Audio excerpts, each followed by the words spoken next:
मैंने भी अपने मन में निर्णय कर लिया है कि जिसको मैंने अपने मन से वर के रूप में स्वीकार किया था, उस वर ने जो मार्ग श्रेष्ठ मार्ग स्वीकार किया है, मैं भी उसी मार्ग पर जाऊंगी।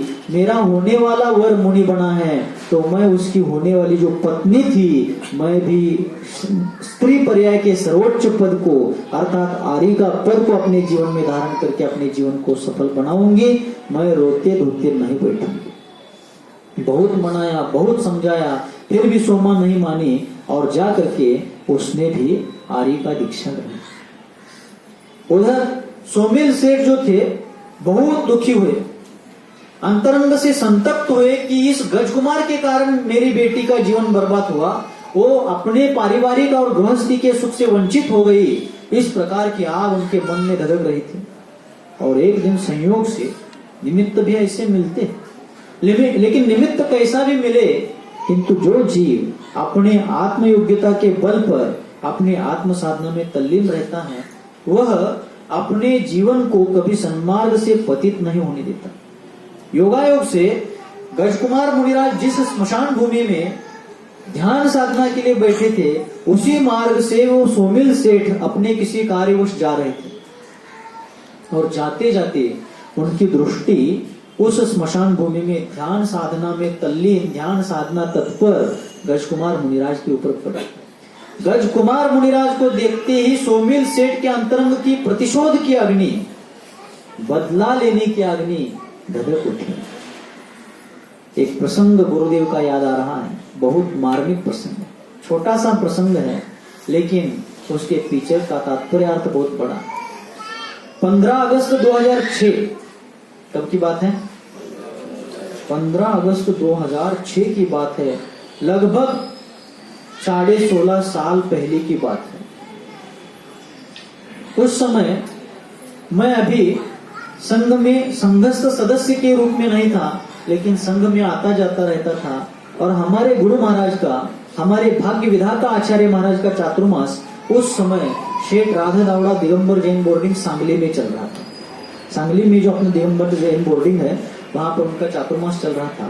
और वहां के ट्रस्टियों के और स्थानिक जनमान्य गणमान्य लोगों के आग्रह पर आचार्य महाराज का 15 अगस्त का प्रवचन उस दिन सांगली के जिला कारागृह में हुआ था, जेल में हुआ था। तो मैं भी उस समय संघ के पीछे पीछे श्रावकों के साथ प्रवचन सुनने के लिए वहां गया था। तो हमारे आचार्य महाराज ने उन कैदियों को संबोधित करते हुए, उनके जीवन की भावी दिशा उनको दर्शाते हुए, किस प्रकार का जीवन आपको यहाँ से बाहर आने के बाद जीना है, इसका मार्गदर्शन करते हुए बहुत मार्मिक संबोधन दिया था। और उसी बीच उन्होंने एक वाक्य कहा था कि भव्य जीव हो, आप लोग यहाँ से बाहर जाएंगे, जेल से बाहर जाएंगे, कारागृह से छूट जाएंगे, तो कारागृह से निकलते समय बदला लेने के लिए नहीं, अपने जीवन को आमूल चूल बदलने के लिए कारागृह से बाहर जाइए, ताकि आपका जीवन भी उन्नति की ओर जा सके, सामाजिक स्वास्थ्य भी उन्नत हो सके, पारिवारिक और राष्ट्रीय स्वास्थ्य भी उन्नत हो सके। तो आचार्य महाराज ने यही प्रेरणा की थी कि बाहर जेल से जाते समय बदला लेने के लिए नहीं जाना है, अपने जीवन को बदलने के लिए, अपने जीवन में बदलाव लाने के लिए यहाँ से बाहर जाना है।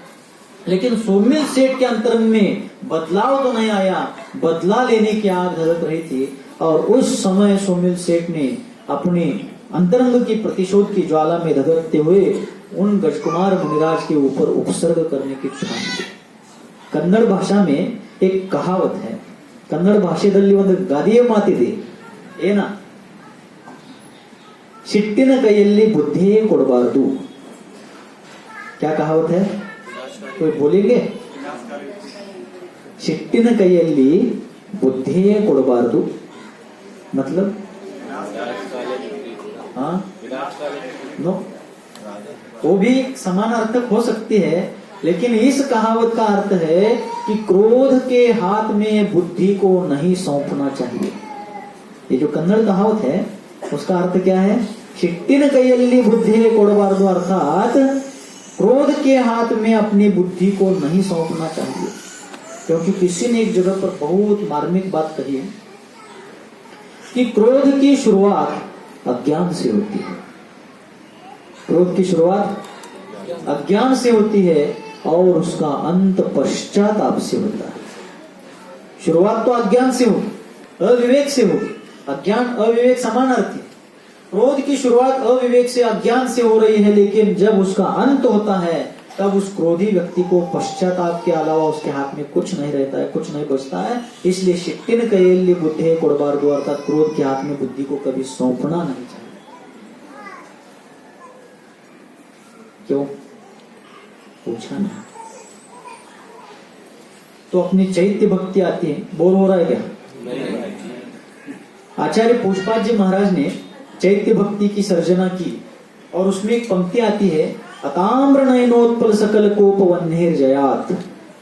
भगवान जिनेन्द्र देव का वर्णन करते हुए उन्होंने कहा कि भगवान आपके नेत्र कैसे हैं? अताम्र हैं। कैसे है? अताम्र। अताम्र मतलब लालिमा से रहित है। भगवान के नेत्र लालिमा से रहित है। क्यों? कस्मात सकल कोप वन्हेर जयात। संपूर्ण क्रोध रूपी अग्नि को आपने जीत लिया है, इसलिए आपके नेत्र हे भगवान लालिमा से रहित है। लोगों के नेत्र कब लाल होते हैं? हाँ, लाल होने के बहुत सारे कारण है। किसी को अपने प्रकृति स्वास्थ्य के कारण भी हो जाते हैं, किसी को गर्मी से धूप से आने के कारण भी होते हैं, और बहुत से कारणों से हो सकते हैं। लेकिन बहुतायत रूप से बहुत से लोगों के नेत्र क्रोध के कारण भी लाल होते हैं। लेकिन भगवान के नेत्र लाल क्यों नहीं है? क्योंकि उनका स्वास्थ्य भी बिगड़ता नहीं है। तीर्थंकर प्रकृति की सत्ता वाले हैं, प्रबल पुण्य के उत्कृष्ट सर्वोत्कृष्ट सर्वोच्च पुण्य के धारी है, महान पुरुषार्थ के स्वामी हैं, और साथ साथ उन्होंने अनादिकालीन आत्महित के शत्रु के रूप में आत्मसत्ता में बैठे हुए क्रोध को नष्ट कर दिया है। इसलिए भगवान के नेत्र कभी लाल होते नहीं। भगवान के होंठ लाल है और नेत्र काले और सफेद है। नेत्र मंडल कैसा है? नेत्र की जो पुतली है, आंखों की पुतली जो है, काला और सफेद मंडल है, और होंठ कैसे है? लाल है। अपना क्या हो चुका है? उल्टा। नेत्र लाल है और होंठ सफेद पड़े हैं। होठों का सफेद पड़ना किस बात का प्रतीक है? खून जल चुका है। खून क्या हो चुका है? रक्त लोहित जो है वो जल चुका है। किसमें जल चुका है? क्रोध की अग्नि। और बचा खुचा है जो आंखों में उतर गया, इसलिए आंखें लाल हो गई। भगवान का जीवन और संसार के प्राणियों का जीवन बहुत अंतर है, उसमें तुलना नहीं है। इसलिए हमें कभी भी क्रोध के हाथ में अपनी बुद्धि को नहीं सौंपना चाहिए।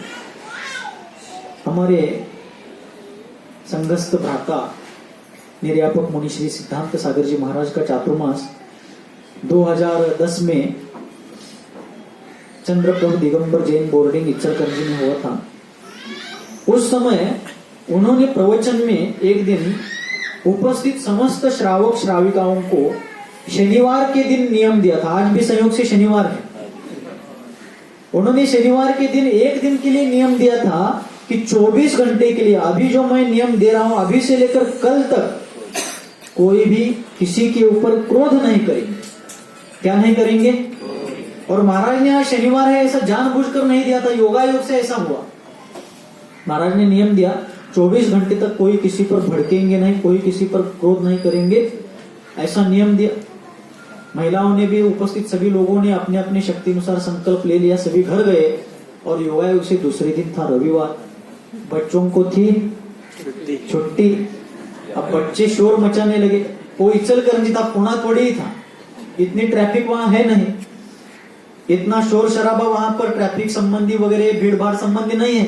तो बच्चे रोड पर क्रिकेट खेल रहे थे अपने अपने घरों के सामने, और खेलते खेलते उनका बॉल जाकर के घर की खिड़की के कांच पर लग गया और कांच धरती की शोभा बन गया। कांच फूट गए। फिर भी किसी की मां ने बाहर आकर किसी को टोका टाकी नहीं की, डांट फटकार नहीं लगाई, सब कुछ साइलेंट था। तो बच्चों को थोड़ी देर में ध्यान आ गया कि अरे दोस्त क्या चल रहा है, आज अपन इतना हल्ला मचा रहे, शोर शराबा कर रहे हैं, वो हल्ला चल रहा है, लेकिन घर से किसी की डांट फटकार नहीं, टोका टाकी नहीं, कुछ भी नहीं है, मामला क्या है? तो सभी बच्चों के ध्यान में आ गया। तो जिनके घर के सामने खेल चल रहा था वो बच्चा अंदर गया और माँ से पूछता, माँ हम आज इतना शोर शराबा कर रहे हैं, रोज थोड़ा बहुत भी हम हल्ला करते हैं, शोर शराबा करते हैं, तो आप तुरंत टोकती हो, डांटती हो, कभी कभी प्रसाद भी देती हो। आज हमने खिड़की की कांच फोड़ी है, बाहर इतना सब खेल कूद करके इतना सब हंगामा मचाया है, तो भी आज आप कुछ बोल भी नहीं रहे। माँ कहती है तुम्हें कल बताती हूँ। माँ कहती है तुम्हें कल बताती हूँ। तो बोला, माँ आज क्या हुआ, कल क्यों? बोली आज महाराज ने नियम दिया है आज तक के लिए, इसलिए मैं तुम्हें कल बताती हूँ। तो पूछता महाराज ने नियम दिया, फिर कितने दिन के लिए दिया है? उसको जिज्ञासा थी, वो पूछता है कितने दिन के लिए? तो माँ कहती है 24 घंटे के लिए दिया था, आज तो मैं तुम्हें कुछ नहीं कहूंगी, कल देखती हूँ तुम। बच्चे और थोड़ी देर खेलते हैं और खेल समाप्त करके मंदिर में आते हैं महाराज के पास। महाराज प्रतिक्रमण कर रहे थे। महाराज ने मुझे बाद में घटना बताई। प्रतिक्रमण होने तक बच्चे बैठे रहे और होने के बाद सभी ने दर्शन किया। महाराज ने पूछा आप लोग इस समय कैसे क्या? तो सब बच्चे बोलने लगे, महाराज आज आप हमारे माताओं को रोज यही नियम दीजिए जो कल दिया। महाराज बोले क्या हुआ? तो बच्चों ने बताया ऐसा ऐसा। तो महाराज ने बच्चों को भी समझाया, देखो ठीक है आपकी माताओं ने संयम रखा, लेकिन आपको भी खेल कूद की आपकी उम्र होते हुए भी मर्यादा का पालन करना चाहिए वगैरह वगैरह संबोधित किया। कहने का मतितार्थ ये है कि ऊपर से हम शांत दिख रहे हैं, लेकिन भीतर से यदि ज्वालामुखी उबल रहा है तो हमारा जीवन शांत नहीं हो सकता। तो सोमिल सेठ के अंतरंग में वो ज्वालामुखी बदला लेने की, प्रतिशोध लेने की ज्वालामुखी की वो लावा उबल रहा था और वो फूट पड़ता है, वो लावा फूट पड़ता है। और उन्होंने गजकुमार मुनिराज के ऊपर घोर उपसर्ग किया, उनके मस्तक के ऊपर सिगड़ी जला दी। क्या जला दी? उनके मस्तक के ऊपर सिगड़ी जला दी। फिर भी वे महामणा मुनिराज कल्पांत काल मरुता चलिता चलेन किम मंदराद्रि शिखरम चलितम कदाचित, अपने ध्यान में तल्लीन रहे। सिगड़ी जल रही है, मस्तक उसमें जल रहा है, फिर भी उतने उपसर्ग के बाद भी सोमेल सेठ को समाधान नहीं हुआ। उन्होंने लोहे की छड़े, लोखंडाच्या सळ्या, लोहे की छड़े उनके मस्तक में ठोक दी। मस्तक जल रहा है, अंगारे नीचे गिर रहे, अग्नि की लपटें नीचे आ रही है, शरीर को जला रही है, लेकिन वे मुनिराज अत्यंत शांत चित्त बैठे हैं, एकाग्र चित्त होकर के अपनी आत्म साधना आत्म ध्यान कर रहे हैं। और उस उपसर्ग काल में उनकी विशुद्धि, उनके उग्र पुरुषार्थ के कारण, उनके तीव्र पुरुषार्थ के कारण ऐसी विशुद्धि बढ़ गई कि उस उपसर्ग काल में ही उन्होंने शपथ श्रेणी का आरोहण कर लिया और अंतर मुहूर्त में घाती कर्म का घात करके अरहंत दशा को प्राप्त कर लिया। कहने का मतलब यह है कि गजकुमार मुनिराज ने सिर पर जलती हुई सिगड़ी को केवल ज्ञान की पगड़ी बना लिया। यानी परिस्थिति इतनी प्रतिकूल थी, लेकिन मनस्थिति अपने आत्म साधना में तल्लीन होने के कारण वे अतीन्द्रिय अजर अमर अवस्था को प्राप्त करने जैसे पुरुषार्थ में सफल हो गए। तो हम भी अपने जीवन में परिस्थिति चाहे जैसी हो, मनस्थिति ठीक है तो हल निकल आता है। क्या निकल आता है? ये तो एक छोटा सा उदाहरण मात्र है, लेकिन हम अपने जीवन में सदैव अपने आत्म पुरुषार्थ को करते हुए, आत्म पुरुषार्थ को जगाते हुए अपने जीवन को आत्मोन्नति की ओर ले चले। इसी मंगल भावना के साथ अहिंसा परमो धर्म की जय।